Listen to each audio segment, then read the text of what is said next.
சிவாய நம்ம நாளைக்கு விநாயகர் சதுர்த்தி. விநாயகர் நம்ம வீட்டுக்கு விரைந்தோடி வருவாரு. இதோ இந்த வீடியோல பாக்குற மாதிரி எதற்காக நம்ம விநாயகரை களிமண்ல செய்யறோம் தெரியுமா? அந்த காலத்துல காவிரி ஆறு சரி எல்லா ஆறுகள்லயும் ரொம்பவே வெள்ளம் பரண்டோடிந்து ஓடிச்சான்.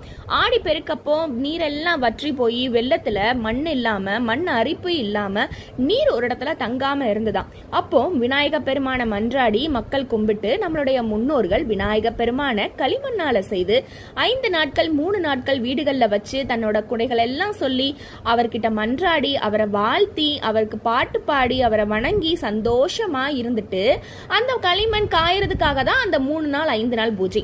அதுக்கப்புறமா ஆற்றுல கொண்டு போய் கரைப்பாங்களாம். அப்படி கரைக்கும் பொழுது நம்மளுடைய துன்பங்கள் எல்லாம் போகுங்கிறது ஒரு நம்பிக்கை. அது மட்டும் இல்லாம அந்த ஆத்துல அந்த மண்ணை கரைக்கும் பொழுது அந்த மண்ணு அப்படியே அதுல தங்கி அந்த மண் அரிப்ப இல்லாம ஆற்றோட நீரை வளத்தை கூட்டுமா. சிவாய